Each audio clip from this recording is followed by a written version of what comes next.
Good evening, I'm Rebecca Maddern, continuing Seven's coverage of the Queensland flood crisis on the eve of what will be another terrible and dark day for Queensland. Now, for the latest on the weather conditions, we're joined by Seven weather presenter John Schluter.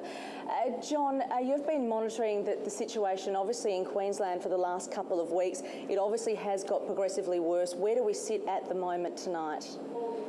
Well, Rebecca, good evening. It's certainly been our enemy for many weeks, but at last the weather is now back on our side, for now at least. After that quick turnaround we had late yesterday, we did wake up this morning to some very welcome sunny breaks, although it was a cloudy day right through the day. It did stay mostly dry, although the Sunshine Coast had a few showers, Maroochydore around 12 millimetres and 9 at Nambour, and down on the Gold Coast they had about 4 millimetres there, but 0 in the city, which is exactly, of course, what we need now.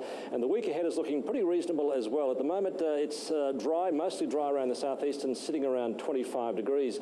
Now, with the little bit of sunshine that we did have this morning, particularly early this morning, we ended up with a rather warm day. The Gold Coast had 29 for Logan as well, up around 30 for Ipswich. The city 22 to 30, and up on the Sunshine Coast they had 28 degrees.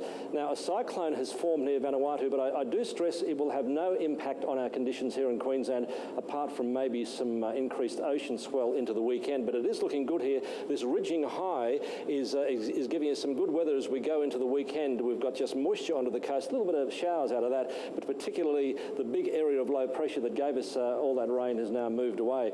Around the country, it's a little unsettled as well. We've got a humid day for Perth. There's rain for Adelaide, Hobart and Melbourne, just a shower or two for Sydney, and those monsoonal squalls easing in Darwin. Now, in the northern part of Queensland, unsettled as well, but certainly a lot better than we are. Showers for Cairns and Townsville, rain at times for Mackay, maybe a storm in Mount Isa. Travelling a little further south towards southeast Queensland, Rockhampton's got a shower and maybe a late drizzle coming in for Toowoomba tomorrow, but they are seeing sunshine up there as well, which is great news. And as far as Brisbane is concerned, well, this current pattern is going to continue. It'll be mostly fine, just a possible shower with moderate southeasterly winds and staying warm. It'll be 21 to 28 degrees, and in fact it's the same forecast right around the southeast region. A shower or two, mostly dry, around 27 for most centres. It'll be 25, as I said, up there in Toowoomba.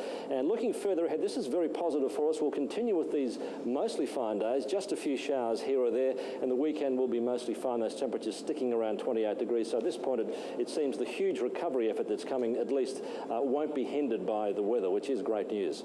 Absolutely, that's great news about that cyclone. I was hearing earlier today that if anything did form in the Coral Sea, we would have been in dire straits. So that is great news about that cyclone. Hopefully it stays put. Now, John, I want you to take your weather hat off for a moment if you can. You're obviously a resident of Brisbane. You've lived there for a long time. Tell us a little bit about where you live. What's your situation? Is your house okay? Your family okay? Your friends? Yes, we are. We're very grateful for it, obviously. I live at St Lucia, which is on the river, but I'm very elevated, so I'm on a bit of an island at the moment, but we've lost power. That's nothing. So what I did this morning, I got up very early to try and track my path to come up here to Mount Coot-tha to work today.